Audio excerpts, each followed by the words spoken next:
Beat. I'm your host, Arlana Shikongo. Tonight, to discuss Alzheimer's and dementia, we're joined in studio by Berrie Holzhausen, who is the founder of the Alzheimer Dementia Namibia Centre at Swakopmund. Berrie has been involved in the care of people living with dementia for 12 years, and he himself lives with dementia, which is an experience he's going to share with us. Also joining us via Zoom, we have Andrias Mangundu, who is a nursing student working alongside Berrie in the treatment of people with dementia. Andrias, Berrie, thank you so much for joining us this evening. As I said in the introduction, yesterday we observed World Alzheimer's Day. And as the theme this year goes, no dementia, no Alzheimer's, it's about the importance of discussing Alzheimer's and dementia so that people can have an understanding and so that we can start breaking away at the stigmas that exist around Alzheimer's and dementia. Of course, you know the breadth and the wealth of this because you've been working in this for quite some time, and we will get to you sharing those experiences with us. But just to start us off, Berrie, with working with the Alzheimer's and Dementia Centre, I think 12 years now, you've really got an idea of what this disorder is, what it looks like. So to start us off, I just want you to give us a bit of an understanding of what dementia is. Yeah, I think the definition of dementia is quite clear. Dementia is not a disease, but it's the condition of the brain. And dementia is a progressive and a permanent damaging of the brain caused by, some scientists say 120 different diseases, others say up to 600 different diseases. So that's like asking me, do you have cancer? I said, yeah, and you will ask, what cancer do you have? Yeah. So dementia is then the umbrella term to say this person's brain is busy dying off permanently and progressively. Okay. Then what is the relationship between dementia and Alzheimer's? Because in general, I think the two are talked about interchangeably, but if I understand correctly, one is a symptom of the other, and one is the actual diagnosis of a disorder or a disease. So Andrias, if you can talk us through that, what is the relationship between dementia and Alzheimer's? Yeah, basically, people used to misunderstand. They think that dementia in general is a disease, the same as Alzheimer's. But basically, as Berrie has already said, dementia, this is an umbrella term given to different signs and symptoms that is due to damage to brain neurons. Basically, the relationship is this Alzheimer's is one of the diseases that is causing dementia. So the same way you said, someone can have cancer. Cancer is a general term, but we have breast cancer, we have cervical cancer, different cancers. The same way with dementia, we have Alzheimer's dementia, we have vascular dementia, mentioned the field. Okay. And then with that relationship between Alzheimer's and dementia, is it because dementia is the leading cause of Alzheimer's, or how does that relationship between the two exist? Yeah, basically, as we said, dementia itself is not a disease. It's not a disease. This is a name given to a group of different signs and symptoms Okay. that is evidenced by the damage to the brain. So basically, we are saying Alzheimer's is one of those diseases. Okay. So Alzheimer's so far is the most leading disease that leads to dementia or that causes dementia, followed by vascular dementia. Okay. So the relationship that Alzheimer's is one of the top disease or leading disease that causes to dementia. Okay. All right. And then in terms of the main symptoms, what are some of the main signs that someone would notice when someone has dementia? Yeah, Okay. similarities when it comes to signs and symptoms of dementia. This is specifically depends to which part of the brain is damaged, Okay. and also in relation to what type of dementia it is one. So if we talk of Alzheimer's, this is the most studies talked of now, but I really don't like it when people refer to Alzheimer's only as the most cause of dementia. We understand it's the most cause of dementia. But what about other diseases that cause dementia, like vascular dementia? I can say in sub-Saharan Africa, vascular dementia might be even more common. Okay. It's only that there's no statistic in sub-Saharan Africa. So some of the few signs and symptoms when it comes to dementia in general, the person might have memory loss and might have language problem, that is also experiencing difficult performing familiar tasks, and poor or decreased judgment comes in, and there's also misplacing things. There's spatial relationship challenges, and many other more. This is mostly, I can say, most of those things that a certain lobe of your brain is responsible of. As soon as there's damage to that particular lobe, the function of that lobe is automatically altered progressively, because dementia is a progressive terminal ill. Okay. Then Berrie, I think if you can give us a little bit of an explanation of what vascular dementia is, I think that might be something that people are not as aware of or understanding of. So what is vascular dementia? Vascular dementia is little strokes in your deep in your brain over a long period of time, till it start causing this progressive damage. The permanent is going over to progressive damage. Okay. They don't know yet which one is first. Is it Alzheimer's or is it the strokes, the vascular? Okay. Because these two are running together as well. Okay. You will find that someone being diagnosed with Alzheimer's might also be diagnosed with vascular dementia. Okay. So yeah, that doesn't mean when you have a stroke that this will immediately start as vascular dementia, because the big difference between brain damage caused by a brain injury and caused by a huge stroke is this can be rehabilitated. Okay. Because your brain is very powerful. Yeah. But dementia can never be rehabilitated. It can only be rehabilitated. Oh, okay. Meaning by that, help a person to tap in his or her skills and for daily living. But tomorrow it will be different. Okay.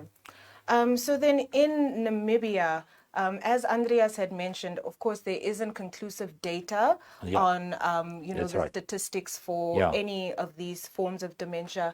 But what is the landscape like in Namibia? The people that you work with, what are you seeing more often? How do they present when they come to you? I will say in the difference from rural areas in the cities. Okay. In the cities, we see dementias like Lewy Boris dementia. We see frontal temporal dementia, which is the most challenging dementia ever. Okay. A lot, and then of course Alzheimer's and vascular dementia. In the rural areas, it might be more HIV/AIDS related dementia in much younger people. HIV/AIDS not being treated. If you look at the cascade of 1919, which the WHO put down for Namibia to reach in other sub-Saharan Africa countries, I think it was in 2020, 90% being diagnosed, 90% of being diagnosed on arts medication, and 90% of them the virus being suppressed. Okay. But if you really reach that point in Namibia, then you're still talking about between 30 and 40,000 people living with HIV/AIDS, either not being diagnosed or not on treatments, or the treatment not working. And that is people potentially can develop HIV/AIDS related dementia, and that's for the whole sub-Saharan Africa. Yeah. There's a study out that proves that it's might be the most prevalent dementia in sub-Saharan Africa, not Alzheimer's. Oh wow. Okay. Yeah, and but there's never in sub-Saharan Africa there's any data Yeah. to prove this at this point of time. Yeah. So research is very, very, very necessary. Yeah, absolutely. And what's interesting is that you're saying that you can even see this in younger people living with HIV, which I think the perception generally is that dementia is an older people's problem. That, I mean, of course, young people can get it, but the idea is that it would probably be very rare amongst young people. Can I tell something very, very you see, that's what the Alzheimer's is doing to me. I'm looking for words. I know what I want to say, but I can't find the words in the construction of the sentence. Yeah. But there's also something called childhood dementia. Okay. There's 70 different diseases that cause dementia in children. 2 years old, 5 years old.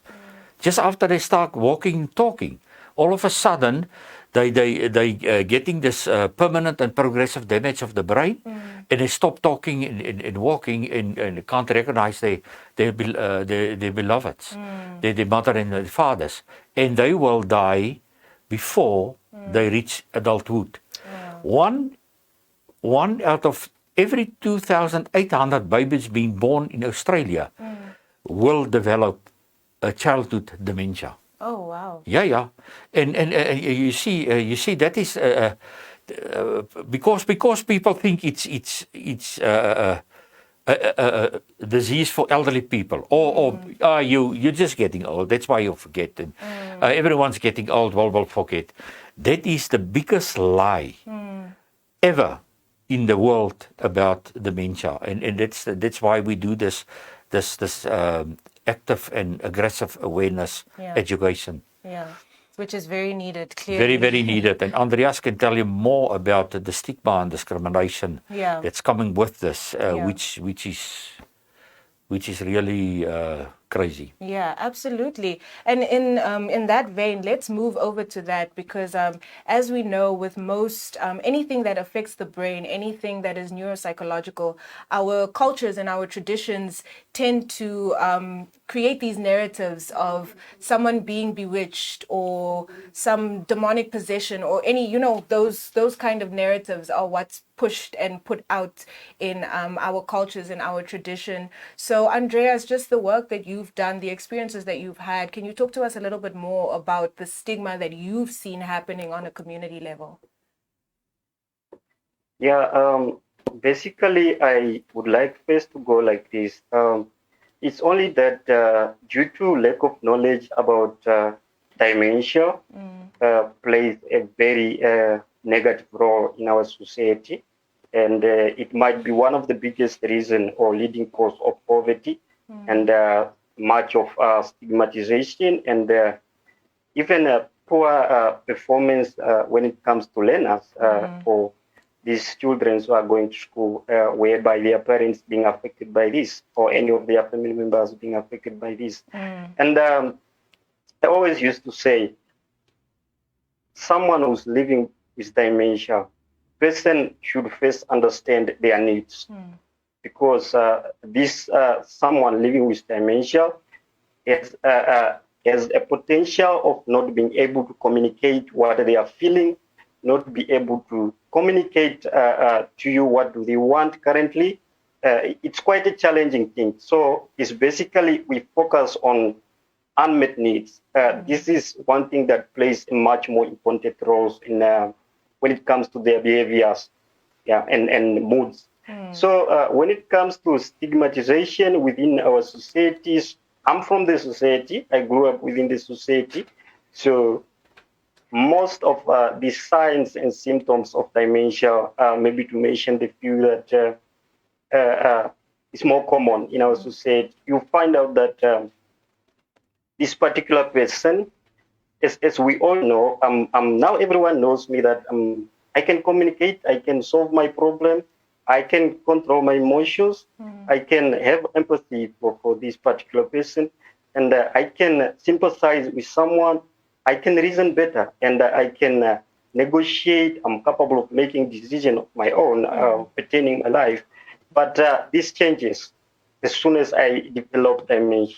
So the one thing that we should keep in mind is that dementia is not like does not manifest like the same way we can say let me say in when someone contracts HIV or syphilis that has a shorter duration. We can say this is a progressive terminal ill. I might have dementia at this age of mine. Remember, it's busy progressing. Its onset might be maybe later when I'm above 30 or 40 or 60, 65. It depends to how I'm living and the society around me. The society around us plays much more important role. So what happened is that most of people living with dementia, they have issues. I can maybe pick a few of the signs, much more of memory loss and disorientation to time and place. Maybe I can just tackle the two. Okay. And change of mood and problem solving. So you find out that this particular person might wake up in the middle of the night and light up a fire. So you start questioning yourself, why is this old woman lighting up a fire? Why is this old man walking around at the middle of the night? Still 4 o'clock, it's still 3 o'clock, he's supposed to sleep. But this particular person is fully awake, gathering firewood and start lighting up a fire. So it will be even much more of talking alone. You will not understand who this person is talking to. So in our superstitious belief, we have a name for that as well.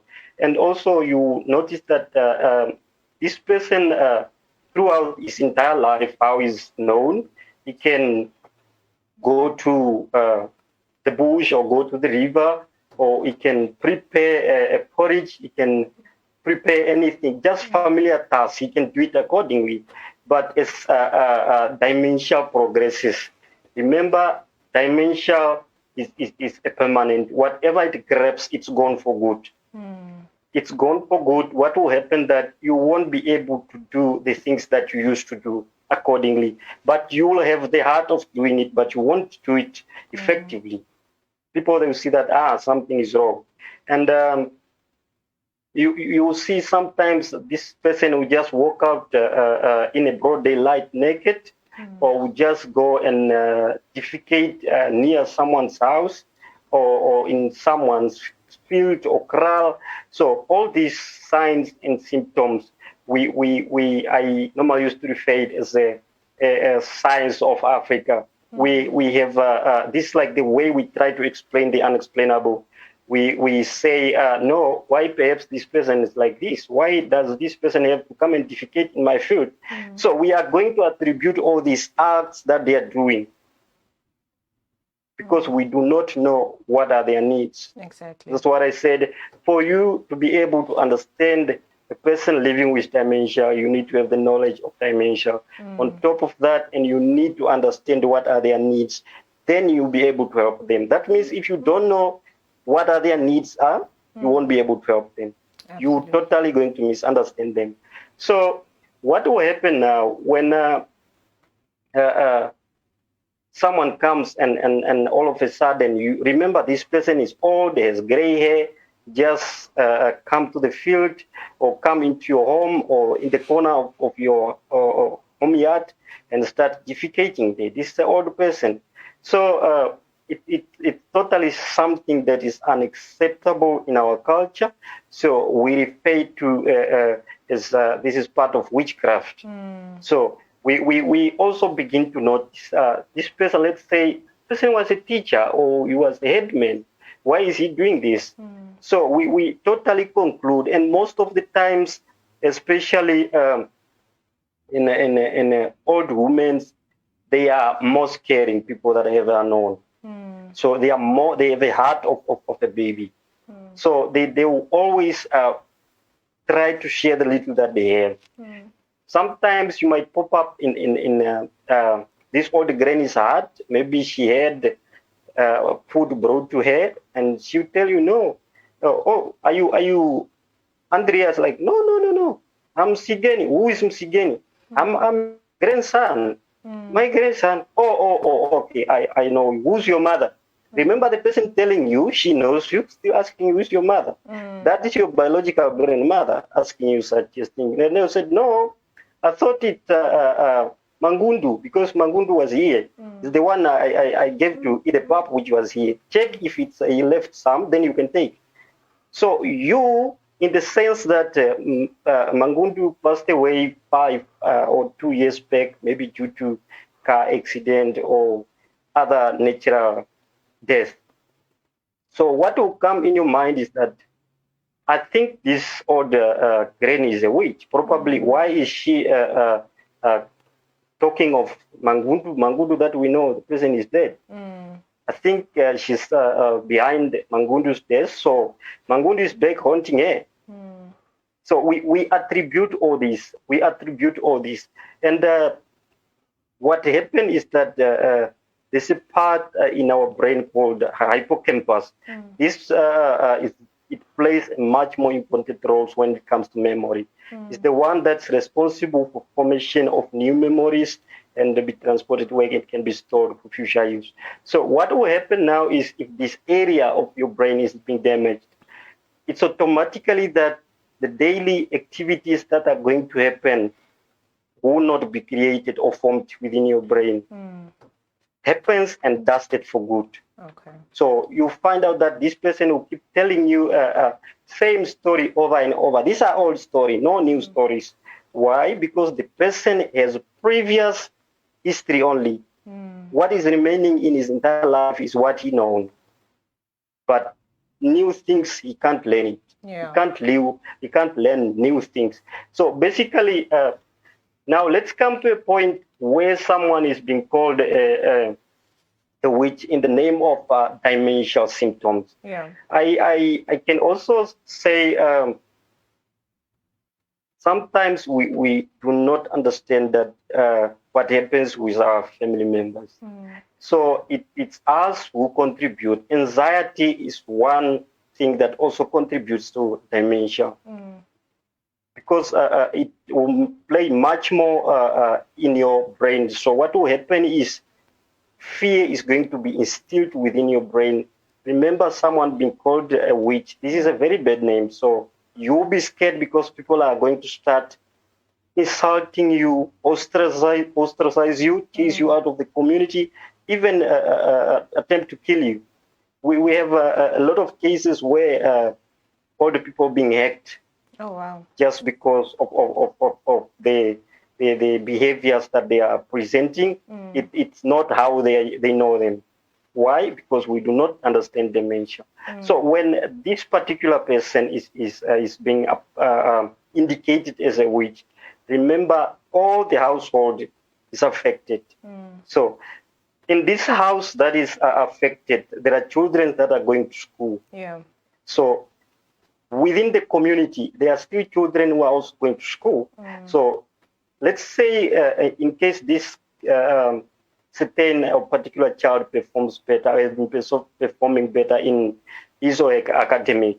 So people, they will start attributing this that, no, since the granny is a witch, Yeah. I think you are stealing knowledge and you are using our knowledge. You see? So now this is going to affect this child psychologically in many ways. So in the interaction within the society is going to be changed. Yeah. So this type of certain kids who normally have friends will never have freedom to access or partaking in any social activity. Yeah.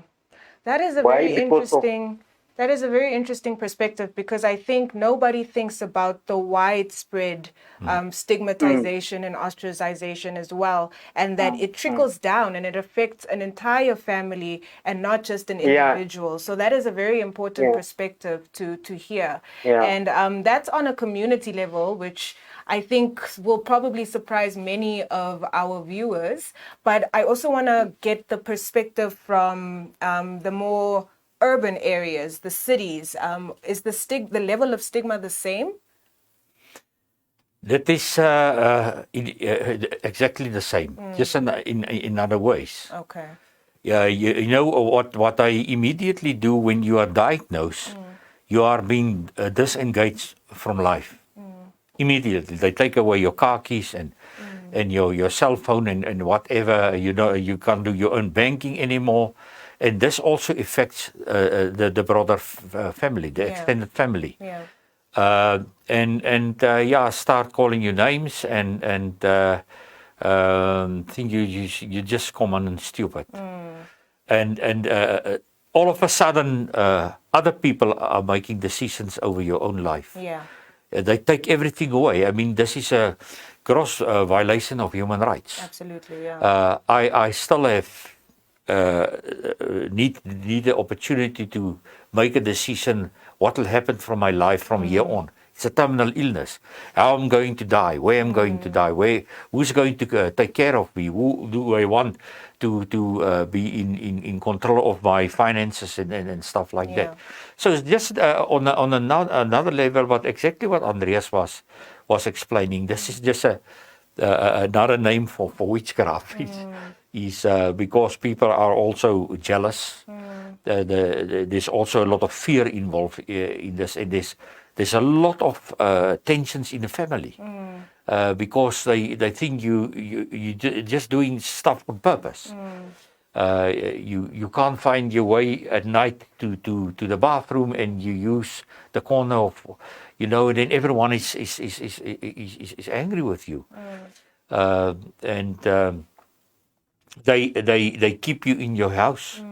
And then this makes you aggressive because we are Namibians. We love open spaces. And if they keep me in my house, or in old age homes in small rooms, then I will get aggressive. But we are not aggressive people. It's frustration. It's our language. It's the international language of dementia is aggression. Because if I don't have words to explain to you, hey, please don't touch my shoulder, I've got arthritis. The second time you're going to do this, I'm going to hit you.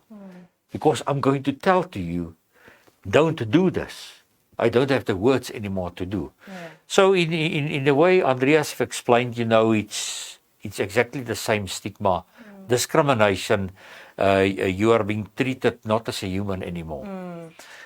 For instance, I was a pastor for 25 years, and pastor and his wife came up to me just after my diagnosis, and they said to me, "It's God's will."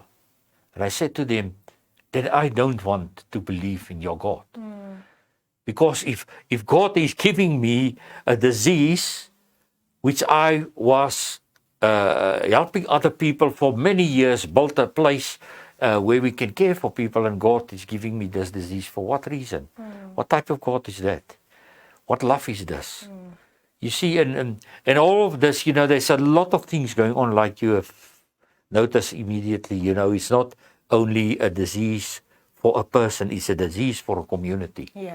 That creates a lot of tensions because of ignorance. Yes, absolutely. And not understanding the disease, and not accepting this as a disease. In religion communities, they will call it you are possessed. There's something wrong between you and the relationship between you and God, and then they also ostracize you in their way. I lost many of my friends. Yeah. Well, I'm happy that you could share that experience with us, Berrie, because that helps lift the ignorance. And what we also did is we went out into the streets to try to get an understanding of what Namibians know about dementia and Alzheimer's. And these are some of the voices who spoke to us, and this is what they had to say. I know Alzheimer's and dementia are two of the most common mental health illnesses. I think dementia essentially is your brain sort of disintegrating, and Alzheimer's is a disease characterized by you forgetting things over time. A disease that's extremely misunderstood in Namibia. Dementia, I know, is a start usually of Alzheimer's, so it's not diagnose it as Alzheimer's. I diagnose it as dementia first. And a lot of people only go up until dementia. It doesn't necessarily have to go into Alzheimer's. I don't even know it. I don't even know it actually. I do think they're different. I'm not entirely sure exactly what are the differences. They are the same and they are different because dementia is the start of Alzheimer's. That's not severe, but it's the same thing that people still go into that decay of the brain and forgetting. I'm not entirely sure about the medical definitions of the two and the etymology in that regard, but I think they are similar in the sense that they are both mental illnesses and they affect people within our communities. I think they even affect a similar segment, which is older people, people above the age of 60. I think elderly people are more affected. Mostly, I think it's elderly people because it's sort of like a decay of the brain, sort of sickness. And I understand it's also being helped on with stuff like sugar and unhealthy lifestyle.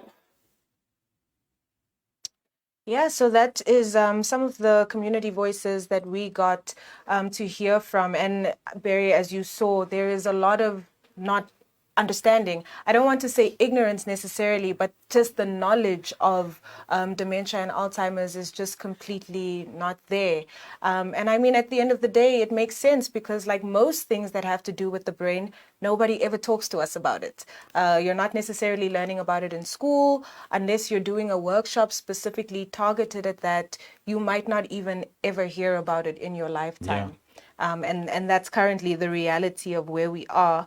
But what I wanted us to get into, just based on some of the misunderstanding that we heard from those voices, what are the specific risk factors that would make someone predisposed to developing dementia? Andrias, I'll start with you. Yeah, basically, I may say there are non-modifiable risk factors and modifiable risk factors. Let's say these modifiable risk factors, like if we talk of hypertension, so if we do not manage hypertension, it is going to lead to dementia. And if we do not manage diabetes, it's going to lead to dementia. But if we manage this, there's less likely that it can cause dementia. So there are these non-modifiable risk factors that lead to dementia, which is to mention age and genetic. So there's no way we can modify your growth rate or modify your inheritance. This is totally something different. So it's basically is us focusing on what we can modify. It might help much more if we make sure if you have a family member who is diagnosed with hypertension, make sure that this person complete treatment course and should always turn up for treatment, and make sure you give the person what is needed and what is not recommended as per diagnosis. That's the same with diabetic. Okay. So with age, it totally we can't modify that. Okay. And same applies to genetic. Okay. And then in terms of diagnosis, which you also just mentioned, Berrie, if you can talk to us through what some of the difficulties are as a society from a health perspective, what are the difficulties with getting somebody diagnosed in Namibia specifically? I think again, even in a medical field, it's because of not knowledge. Because every symptom of dementia you also get when you've got you depressed, when you bipolar, some brain disorder. Yeah. And normally, a lot of medical doctors go first that route. They say, no, you're depressed. That's what happened with me. Okay. And but because I'm working many years with this and I've got a lot of knowledge of this, I said to my doctor, now all they need from you is a referral letter to my neurologist, because this is the right person to see. and then it's very expensive. You know, most of the people on the street don't have medical aids. They don't have the finances. My diagnosis took about a year Okay. with 3 brain scans. That was about, we talk about 60,000. Oh wow. I mean, if Yeah. I had a medical aid, I'm one of the lucky people. I knew that I was living with dementia 3 years already before this, Okay. but I need to get a formal diagnosis for many different reasons. So and then I go first for the expensive type of diagnosis. You know, the MRI scan is 25,000, and then we do have in our country nuclear imaging. That's only 11,000. Okay. And to my understanding, it's much better way to diagnose. So you need all the tools. Okay. And a normal GP don't have access to all the tools, Yeah. you know. You have to go You to can a do a normal neurologist. MMSE test, mini mind state examination, about 30 questions, and if you have say 20 less than 25. Then it's called mild cognitive impairment, and Okay. under 20, and so on. And every year, if you post-diagnose, you will lose every year 3 points. But here's the catch. I'm working with this for many years already, using it myself to find a way, especially in the rural areas, to see what is this happening in this person. Might it be depression? Might it be something else? Is it dementia? Because I'm not a doctor. So my MMSE test, I got 30 out of 30. So even my neurologist, but when he saw my brain scans in front of him on the table, and he said to me, Berrie, you're not supposed even to talk or to walk anymore, or drive your own car. But I must believe the signs in front of me. Here you are. You're talking to me. It's a miracle. But I think the hope of dementia causing by whatever disease doesn't matter. It's the same disease, the same thing that's happening in your brain, is not to focus on the disease, but to focus on life. Okay. I'm now here. I'm now living. I've got the opportunity to, as someone living with dementia, to do now awareness. Yeah. Which is much stronger Yeah. than before. Before I was always talking about them. Now I'm talking about us. Yeah. And I know what's happening in my brain. My wife and my daughter and everything around me, I called my EBs. It stands for external brain. Okay. So they are my external brains. They help me with a lot of stuff. When I'm driving, my wife will call me because I'm driving about 50,000 kilometers a year only for my work in the rural areas, from the Kunene right through to the Sambisi. And what happens now with me, I forget to put in diesel. Okay. And then my wife will, when I'm passing a certain town, say Otsivrongo, my wife knows, that is the time you need to put in some diesel. And then she will phone me and say, did you put in diesel? Thank you very much. Yeah. Okay. When I sleep over, for instance, in the place that I'm sleeping over, I must hang my clothes outside of the cupboard. Because when it's inside, when I can't see it, I see only the doors. I will wake up, I'll dress myself, I'll take my stuff, put it in the car, and I'll drive away without my clothes. So now I put it outside. When I wake up, because my senses is now my white matter. White matter is all the cables in your brain that connects all the files. It's like this cable. If I unplug that cable now, everything will be gone. And it's the same what's happening in your brain. Alzheimer's is a blockage of the cables, or a cut off by a protein called beta amyloid, and then the damage, the deleting of files in your brain. Files with say, for instance, with your family members. I'm always using my cell phone to explain it to people. If you see all the apps on your phone, I can't phone you with my photo album. Yeah. I need my phone app to do this. So if someone or a virus deletes this, I will never be able to talk to you anymore over my phone. So my language is gone. Same what's happening in your brain. So this side of your brain is the part that understands language, and the frontal part is the part that can use language. Okay. So sometimes when you've got frontal temporal dementia, like Andrias said, that all it's all about where the disease starts to damage your brain.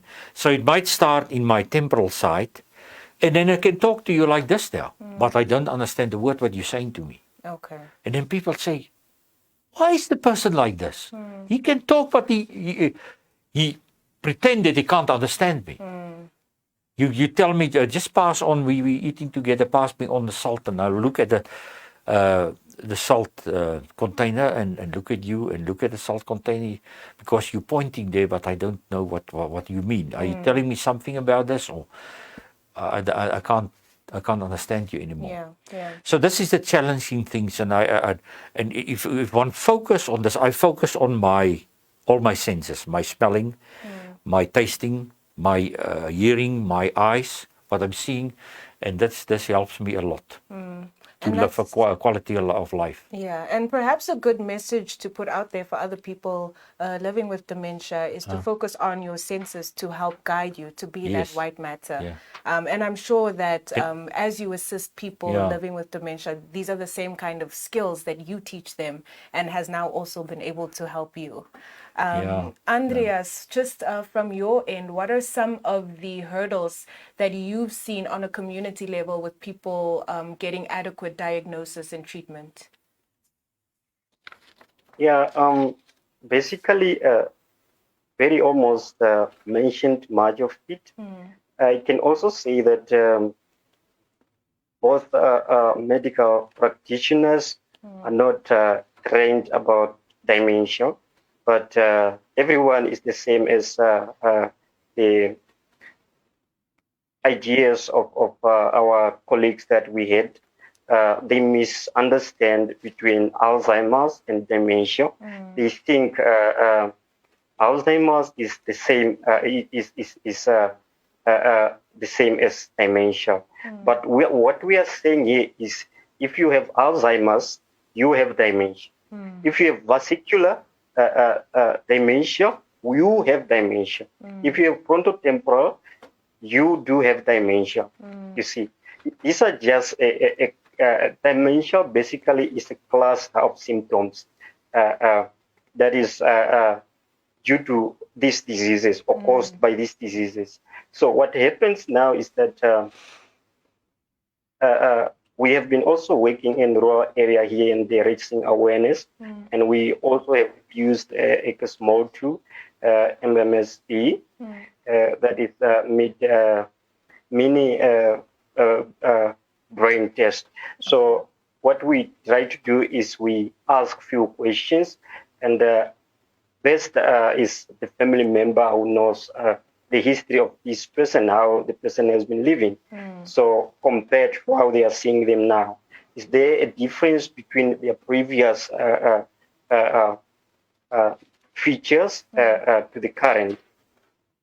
Then we'll be able to tell that the change is this and that. Yeah. So I can also say that in a hospital where we are practicing, I've seen here and there few people being diagnosed with dementia, and you can see people that have signs and symptoms of dementia, but they can be misdiagnosed. Yeah. Why? Because dementia generally, this is the knowledge that people lack. Yeah. Most of health practitioners, I can say, maybe they know of senile dementia, which is age-related. But what we should put in mind is dementia is not a normal part of aging. Not. Because what will happen is, I am 80 years, Berrie can be 80 years, but if I'm living with dementia, my competency in daily activities will not be the same as Berrie's. Why? Because living with dementia, Berrie automatically is going to be much more better than me. But we are of the same age. Yeah. We perhaps live the same almost type of lifestyle, but we are different. Yeah.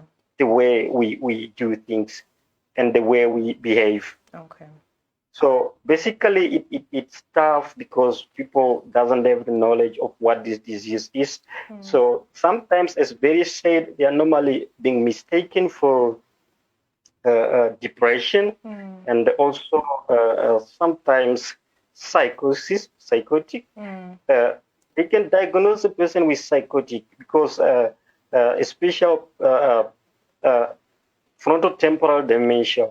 They are the most aggressive people that I have so far seen that are living with dementia. As Berrie said, aggression is their language in such a way that, because I said earlier, these people can no longer communicate. They can no longer tell you what they are feeling or what do they need currently now. Yeah. Or they cannot say that I cannot understand what you are saying. So to communicate to you is to show you aggression. That's why we say for you to care or being able to handle someone living with dementia, you need to have the knowledge and you need to know what are their unmet needs. Because all these changes in modes, behavior is related to unmet needs. That means there's something that you are missing about that person. There's something that person wants to communicate that you are not getting or that you are getting wrong. So being aggressive is trying to let you know that you do not understand me. Yeah. So it's your responsibility trying to figure out and understand this person. So we on top of that, it's really hard to diagnose someone living with dementia. I can say that even them neurologists, sometimes they find it also, they can give even a wrong diagnosis. They can say a person is having Alzheimer's, but the symptoms that is going to be presented is frontotemporal dementia. So you experience that this person, because the way this particular person is going to behave, it will be far more different to what they say about Alzheimer's, but it will be more of frontotemporal dementia. All these different forms of dementia, they have similarities when it comes to symptoms, and also they have many differences when it comes to their symptoms. So that's why it's quite challenging to tell what this type of dementia is or to diagnose someone with dementia. Absolutely. But for you to be able to tell that this person is having dementia, unless you have the knowledge and also in connection with the past history of this particular person, linking it to the current life that this person is living. Absolutely. So I think the big takeaway from that is that there is a widespread lack of understanding and a widespread lack of knowledge, to the extent that even a physician can have a hard time accurately diagnosing dementia. So for anybody who is living with somebody that is displaying symptoms or that they might think is having an onset of dementia, what would you recommend is the best thing for them to do? Where should they go and where should they seek help in services? Berrie, if you can help us with that. I think our organization is the place. Because we will always encourage the family to do understanding dementia course, Utah's online course, free, and the best in the world. Then you will understand the brain, the person, and the disease, and how to care, like Andrias has explained, how to understand this person, because that's the best place to start. Come to our organization, and I think in the next few years there will be much more people getting involved in awareness. I visited two deputy ministers today, and we like to start something in the life skills program of children. To basic about the brain, and because I am my brain. Everything that I am and will be is because of my brain. And if they can understand this and what can go wrong and how they need to protect their brains, don't let your father just hit you, you know, on the head, and stuff like that. And even playing soccer is very, very dangerous when you're hitting the ball with your head. There's a lot of people in England now developing dementia because of that at a young age, at 45, and because the time the neurologist is able to possibly diagnose you with dementia, you're already living with this 15 to 20 years. That's why people always think it's an old age thing. Because I start with it in 35 and they can diagnose me only at 65. And then they say, oh, you see, it's for elderly people.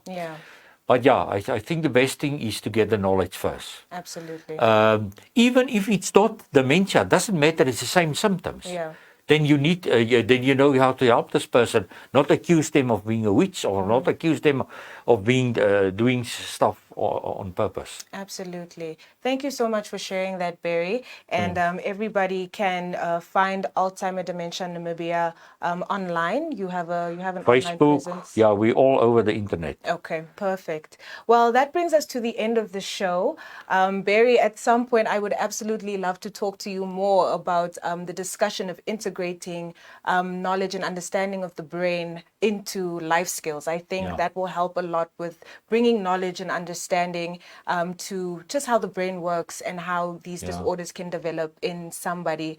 But that is all the time that we have for now. So Andrias, Berrie, thank you so much for joining us. To our audience, please feel free to leave comments or notes in the comment section that we will pass along to Berrie and to Andrias if they need answering. As always, thank you so much for joining us for another episode of Heartbeat. I'm your host, Arlana Shikongo. Good night.